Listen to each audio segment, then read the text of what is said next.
Okay, in this second section of the DVD, we're going to be looking at building strength and stamina, both in your left hand and right hand. For the most part in this section, we're going to be looking at alternate picking mainly, because most kind of shredding or really coherent shredding is mostly done with alternate picking. You can combine alternate picking with legato as well, and the two can create some monstrous sounding licks. But for the moment, I just really want to kind of try and help syncing up your left hand with your right hand. And there's a few exercises that kind of really helped me kind of develop this technique. And I'm always trying to develop my alternate picking anyway, but these are things that have really helped me in the past. So this first lick that we're going to look at goes like this.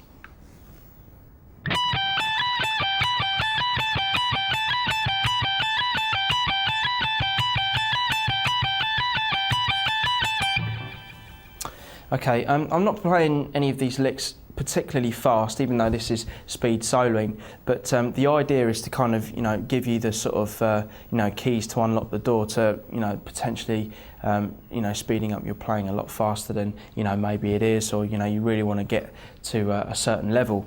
So these kind of licks are really going to help, and we're going to be sort of like progressing these over different string groups as well, and then I can show you how to kind of build up patterns of your own as well.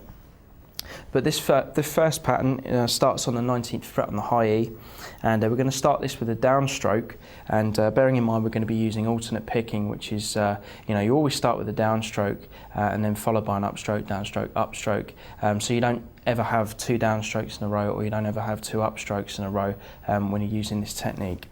So start on the 19th fret on the high E with a downstroke, then the 15th fret on the high E with an upstroke, then 17 on the high E with a downstroke, 19th fret on the high E with an up, 17 with a down, and then finish on 15 with an up.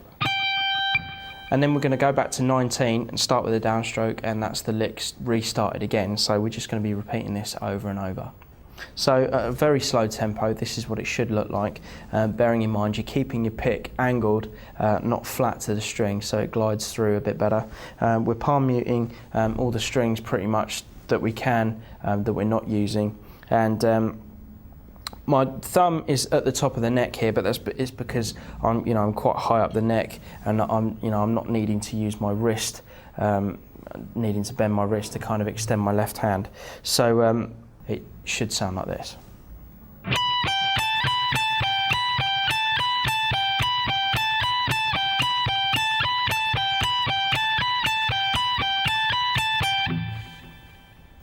Okay, as you can see with that, we're just doing it really slow, trying to keep it at a nice even tempo.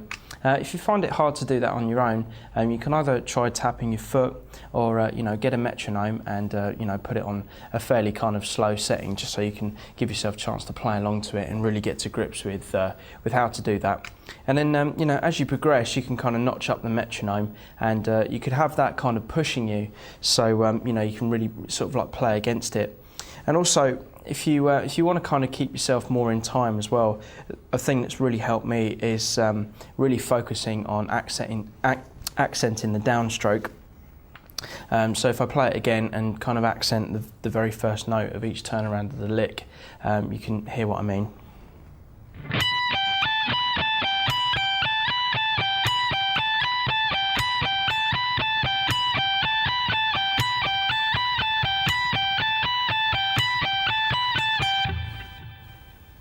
Okay, so as you can see, it's just picking harder on the 19th fret, which is the first note of every time we play the lick. And as you speed that up, it kind of helps you to sort of really follow the downbeat, so you can kind of lock into your timing. So as you speed it up, you're still accenting that first note, but it kind of keeps you more in time. So I'll start slow this time, and I'll just gradually speed it up, and then I'll slow it down again, and hopefully you can kind of hear the accent in there as I'm doing it.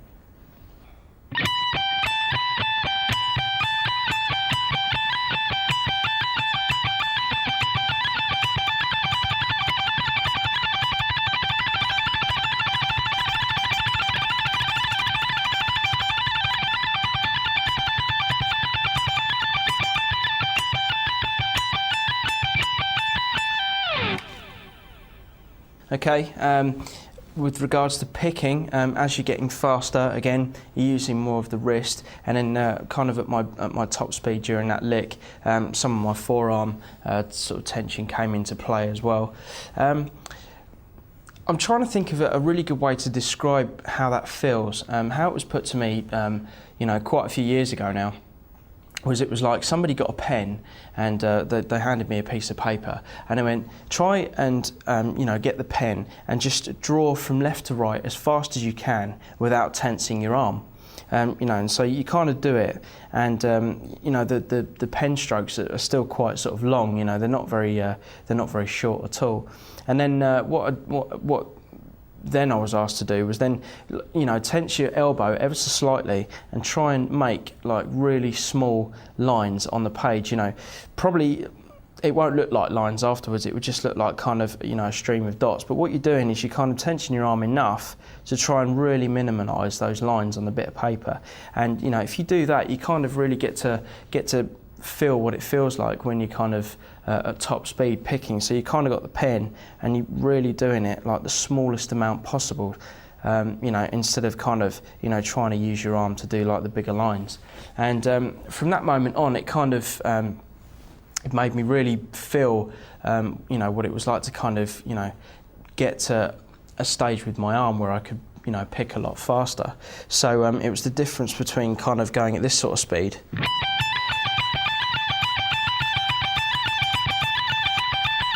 which is just using pretty much the force of the pick and my wrist to actually kind of a little bit of tension in the forearm.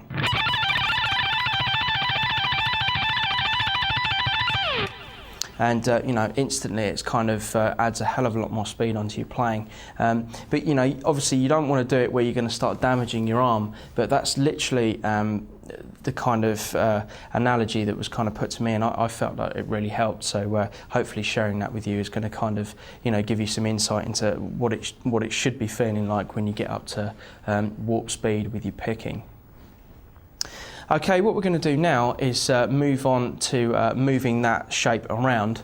So we're going to be doing a few more shapes, and it's kind of like a musical exercise almost, because some exercises can get really boring, especially when you're building up speed. You're not really doing all the kind of flashy licks and stuff. You're really focusing on small areas of your playing, and that may only be 3 notes.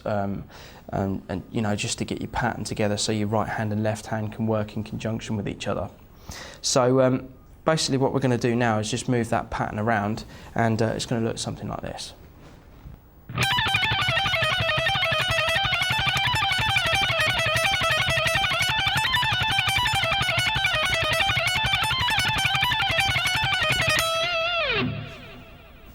Okay, to explain the lick that I've just played, we're literally concentrating more on the coordination between the left hand and the right hand, and this time we're going to be moving our left hand, so it kind of takes greater coordination to do that. So what we're going to be doing is using alternate picking with the right hand, so starting on the 15th fret on the high E string with a down stroke, and then we're going to be doing up, down, up, down, up, down. So that's all that really needs to be said for the picking hand. And for the left hand, we're going to be starting on the 15th fret on the high E, and these are going to be the notes. So we're going to have 15, 19, 17, 15. So then on each shift with the first finger on the high E string, it's going to start with a downstroke. So we're going to have. Now we're going to go back to the accent that I was talking about earlier. When I do things like this, it always helps to accent, well, it helps me to accent the first note of each shift. So we're going to have accent, accent when you move. So.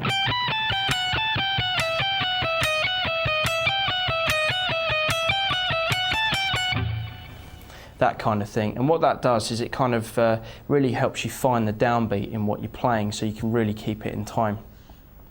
Okay, so we've got 15, 19, 17, 15, then move down to 14, then we've got 17, 15, 14, then down to 12, 15, 14, 12, and then down to 11. So far it should sound like this.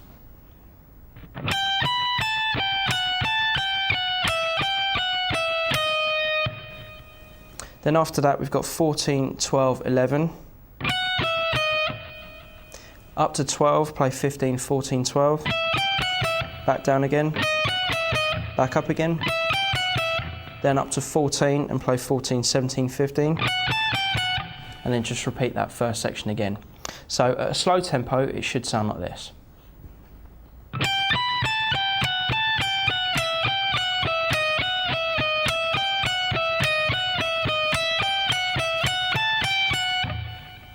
Then we're starting back on the 15th fret on the high E with an accented downstroke again.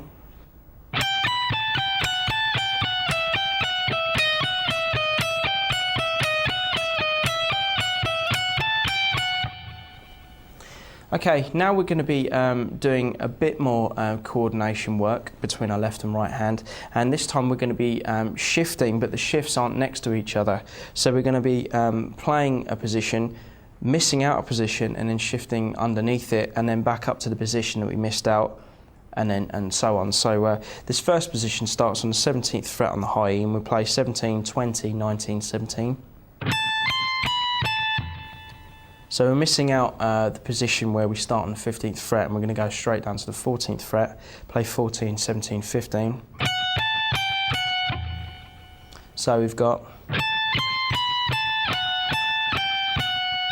then move up to 15 and play 19, 17, 15. Then move down to 12, up to 14, down to 11. Then we're just going to continue up. Okay, so again, it should be like this without me talking this time.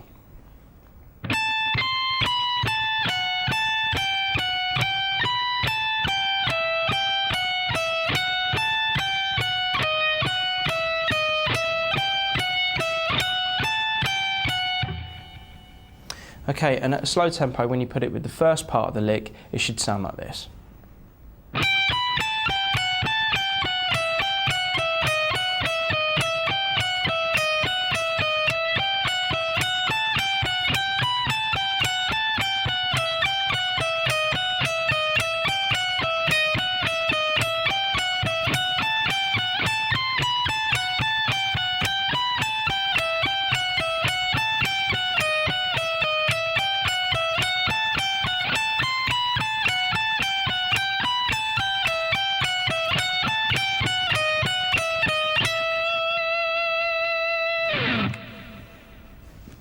Okay, so you know, hopefully you can see what we're trying to do there. Now, you know, a lot of this kind of may look, you know, fairly simple, but to actually get this pretty bang on, you know, with your left hand and right hand working perfectly together, it takes a long time to really kind of nail home what's going on. And you know, just because we're not kind of, you know, literally raging across the whole neck doing this kind of thing, when you kind of break it down like that, your picking pretty much isn't really, you know, doing anything else. The only thing that you've really got to kind of master is moving from one string to another using alternate picking, which is something that we're going to look at next. So the next lick that we're going to look at is going to be this.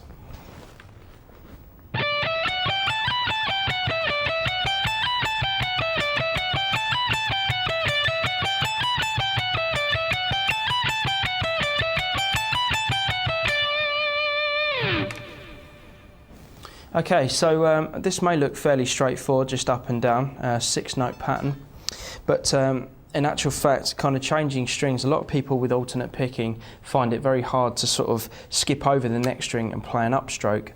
But it, you know, it is something that you know, if you can really, you know, get under your fingers and really get used to, you're going to be able to kind of, you know, do really fast picking all over the neck, and that's not really going to kind of worry you too much.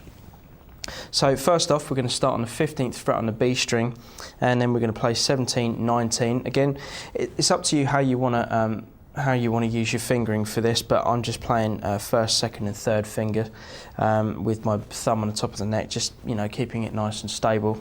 Still palm muting with the right hand, still angling the pick forward at a 45-degree angle, and starting with a downstroke. And we're just going to do this.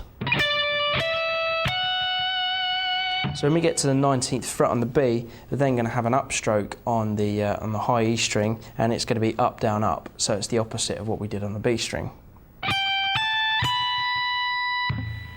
Then when we come down, the first stroke is a downstroke. So we finished on an up, downstroke. Then coming back, we've got an upstroke going to a downstroke, which to most people feels a bit more natural. It's normally going up that causes the problems, not coming back down again. So, I mean, to be honest, either going up or coming down again, it's still the same action. You've still got a downstroke and an upstroke, and when you're coming back down, you've still got an upstroke followed by a down, so you're just swapping it round. But it really is kind of, getting used to that and keeping it nice and fluid. Okay, so at a real slow tempo, this is the kind of thing that you want to be aiming for.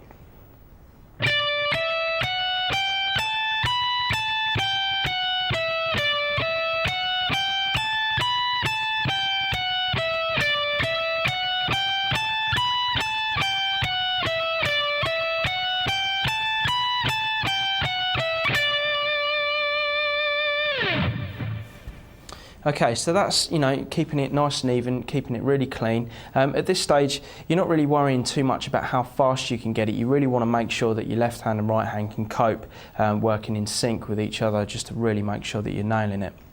Okay, well, what I'm going to do now is just start off slow and then, gradually kind of speed it up. And again, try and kind of watch out for the different stages of my right hand, or right arm, shall I say, because it will start off, fairly kind of subtle movement, and then the wrist will kick in, and, a slight bit of forearm action in there as well. So, as well as watching the left hand and what that's doing, the main focus really is kind of the picking and keeping it nice and clean. So, here we go.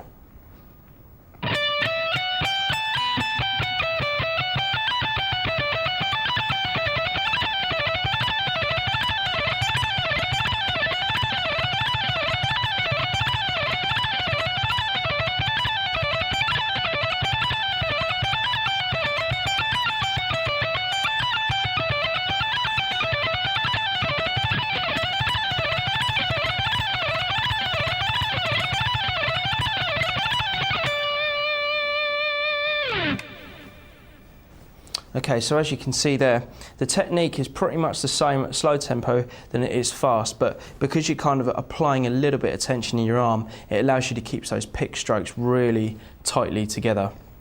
So, I mean, that's literally what kind of speed is. It's just literally keeping your pick so close to the string, it's pretty much touching it every time. So, you've got the minimum amount of movement, so it's, it's less distance for the pick to then come back and hit the next note. It's just, it's probably not really getting that's the issue with a lot of people. I think it literally is just the synchronization between, the left hand and the right hand, because the left hand, has got the harder job of keeping up with the right hand. So, there's a couple of things to really kind of watch out for on that. And as I said, I know we're only doing it on 2 strings, but it really is the kind of, the fundamental technique that we're looking at, which is just going to allow you to sort of, blaze through the rest of the strings. And also that's a pretty good pattern as well, if you were going to do it across, say, like a major scale position.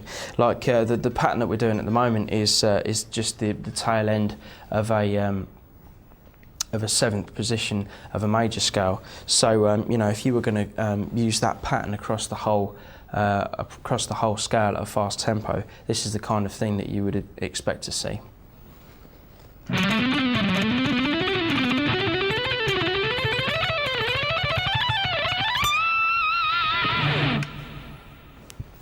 Okay, as you can see, you're pretty much, applying that same technique, but just, in different groups of strings all the way up the scale. And you may have noticed that when I was doing that, my right hand kind of, shifted into a slightly different position. I just find that the anchoring subject that we talked about earlier in the DVD, it helps me when I'm actually playing on the lower strings. It just helps kind of steady my hand, and that kind of anchoring sort of like decreases as I get higher up the neck, because it kind of folds in and allows room for the pick on the higher part of the strings, sorry, not the neck. So slow, my right hand is looking like this.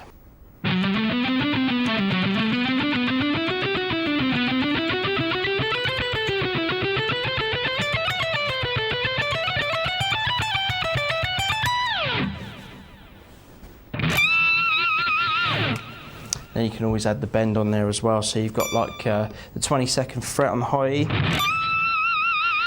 which is a proper Malmsteen bend on the end. Okay, right, so now we're going to move on to the next lick, which is just going to be going back to a practice thing that we looked at previously, but we're going to be basically just like moving that around and then adding some other bits in there. This is kind of where the endurance part starts to kick in, because the more technical aspects that you include in, say, like a really fast run or a lick, you know, it starts to take it out of you muscle-wise. So you know, it's really worth kind of, you know, doing a lot of it slow, and then when you feel like you could do it faster, then you kind of speed it up, you know, bearing in mind all the technical things that change, you know, in your arm and your left hand when you do actually speed things up. So this is the next lick, and then we'll break it down.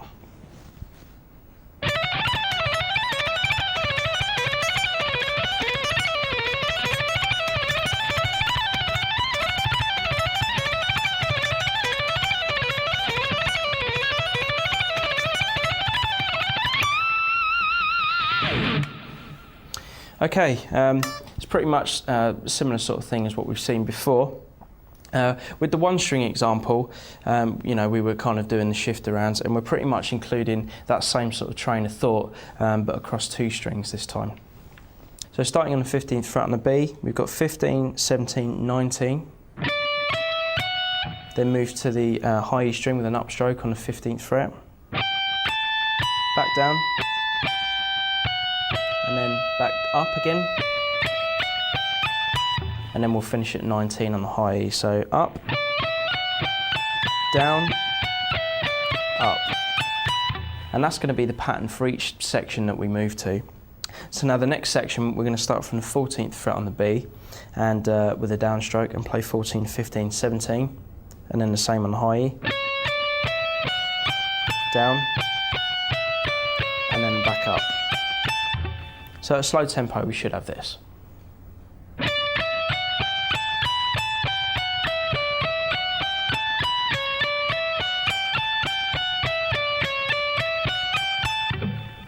Then we're going to move to the 12th fret on the B and play 12, 14, 15, and then the same on the high E, back down and then back up again.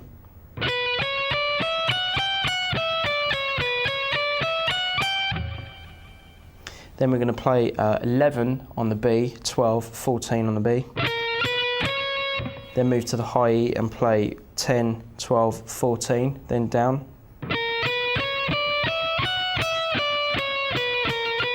Then back up. So far we should have this.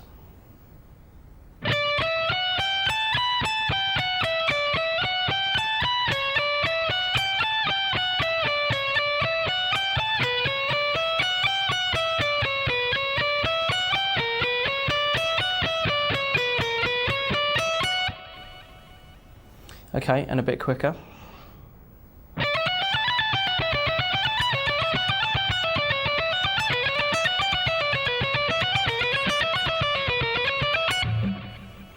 And up to speed.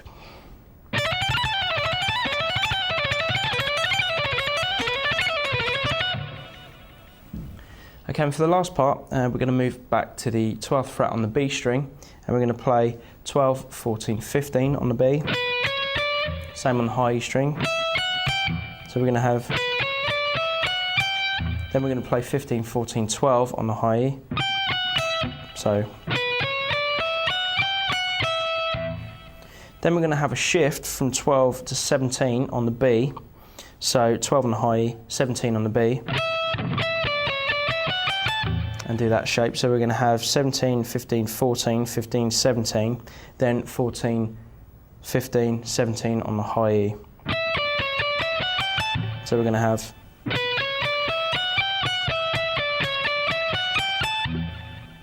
then we're going to move to the 15th fret on the B string, play 15, 17, 19. Then the same on the high E. Back down to 15 on the B. So then we're going to move to the 20th fret on the B string and play 20, 19, 17, 19, 20. And then play 17, 19, 20 to finish off on the high E. So that last section slow should sound like this.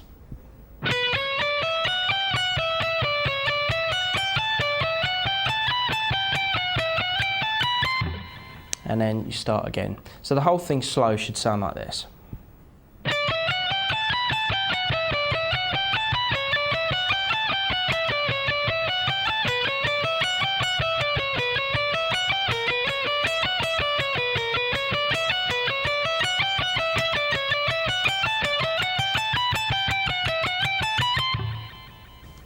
Okay, you'll probably agree that that's quite a long lick to get through, keeping it nice and even, nice and clean. But what you'll probably start to feel now is that by doing the other exercises, your left hand and right hand are feeling really coordinated. And basically, even if you do that at a slow tempo, you're building muscle memory in your left hand and also your right hand, and you're really getting used to that kind of alternate picking with syncing up with your left hand. And you know, once you get more confident with it, then you can, you know, gradually speed it up and speed it up, and you know, hopefully you can kind of incorporate a bit more you know, technique from your right hand into increasing the speed.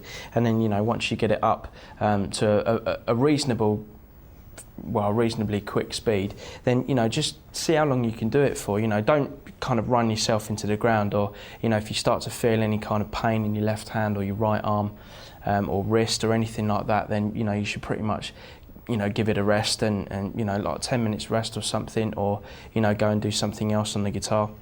But you know, if you keep it up, you're really going to kind of build up your muscle memory and everything, which is really important for playing fast. So if you get your metronome out and set it at a really comfortable pace, and then just literally kind of keep repeating it over and over again, it's going to get really monotonous, and it'll probably, you know, really do your mum's head in or whatever. But it's really worth it, and you don't have to sit there and play this kind of thing for 3 or 4 hours a day. You know, if you kind of even sit down and do it for 10 minutes, you know, you're really kind of getting there. But the main focus with, you know, playing fast, or, you know, building up your speed and stamina or anything like that, is not all about the speed. It's all about keeping it nice and clean, nice and even. So, you know, when you're playing with your band or whatever, and you've got your amp on 11 or something, you can still hear every note, and, you know, you haven't got feedback, you haven't got your strings kind of ringing out and stuff like that. And you know, you've got all these things that kind of happen when you're playing, and all you really want to hear is the notes and everything, you know, and everything you're doing. You're probably, you know, wondering what this is. I do occasionally have, well, I say occasionally, I think when anybody's ever seen me play guitar, I've always kind of had a hairband on the neck, but it's not, you know, you can still hear all the open strings and stuff, so, you know, kind of when it's down at that position on the guitar, you know, it's not really kind of doing anything. It's mainly more for, you know, if I've got any long tapping passages coming up, and, you know, for some tapping you might not be able to palm mute the strings properly, or, you know, any of those sort of things that you would normally be able to do with, you know, with your pick in your hand and using traditional sort of, like, you know, picking techniques, or just playing with your left hand or whatever. So that kind of aids, you know, in that department. But yeah, it's just all about keeping it clean and keeping it even, and that's really the aim of doing these picking techniques. Okay, well, we're going to move on to the last lick in this section, which, again, you know, is going to be doing a similar sort of thing, but we're going to be doing it over, you know, some more strings. We'll probably try and incorporate a few patterns, or just 1 or 2 patterns or whatever, you know, across just a normal scale pattern. At this point, there's not really a huge amount of theory involved. We're going to get a little bit into improvisation and how I look at the guitar later on in the DVD. And but for now, we're just literally concentrating on keeping it nice and tight, keeping the picking clean, and you know, really just kind of working on your speed and your stamina. So here's the last lick that we're going to be looking at.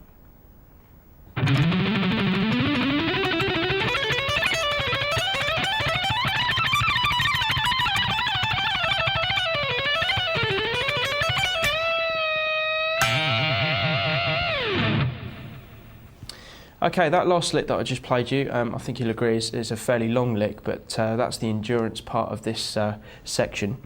And we're going to start on the 9th fret on the low E, and this is going to be the pattern.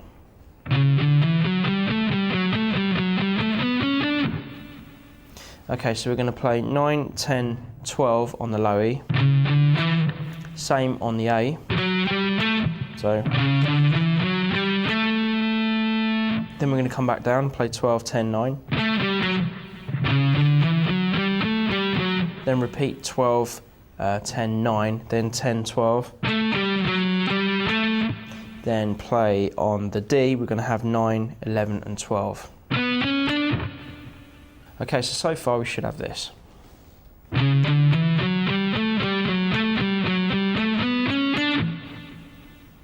Okay, then next we're going to play 9, 11, 12 on the D, and we're going to start that pattern all over again. So we're going to have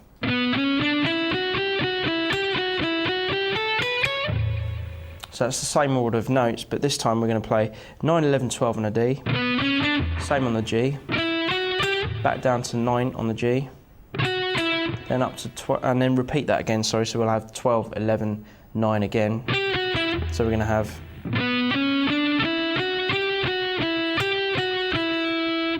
then play 11 and 12 again, then 10, 12 and 14 on the B. So far we've got this.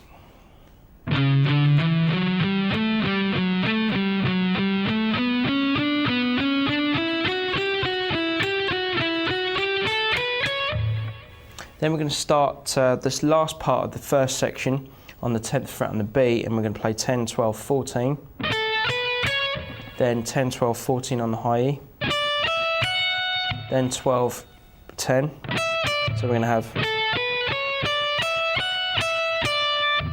then we're going to shift to 15 on the B and play 15, 14, 12, 14, 15, then 12, 14, 15 to end this first section on the high E string. So at a slow tempo, so far we should have this.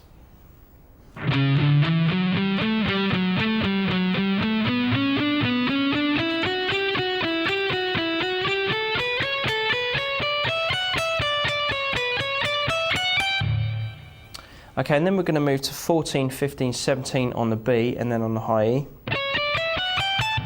Then 15, 17, 19 on the B, then also on the high E. Then we're going to have 20, 22, 24 on the B, then 20 on the high E, and then we're going to have this pattern.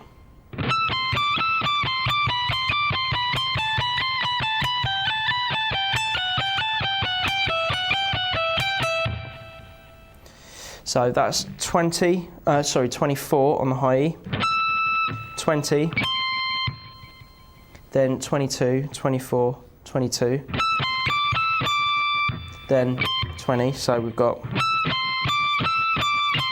then that order of notes is just going to be repeated but on different frets, so then we're going to have 22, 19, 20, 22, 20, 19, then 20, 17, 19, 20, 19, 17, then 19, 15, 17, 19, 17, 15, then we're going to have 17, 14, 15, 17, 15, 14, then we're going to have 15, 12, 14, 15, 14, 12, then we're going to finish with 15 to 12. So that section slow should sound like this.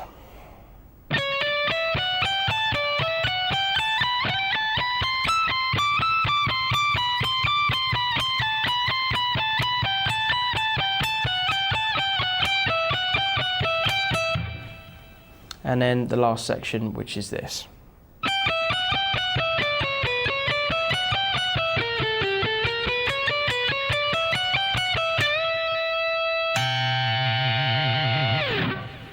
Okay, and that is 15, 12, 14, 15, 14, 12. Then 15, 14, 12 on the B. Back up onto the high E string. Okay, so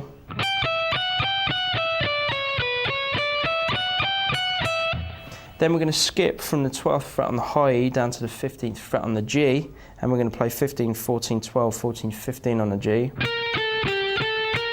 12, 14, 15 on the B, then we're going to repeat that, go to the high E string and play 12, 14, 15, 14, 12, and then bend up 15 on the B string. And then you can always add the 15th fret on the high E string as well. Okay, so including that last bit, that whole last section should sound like this, slow.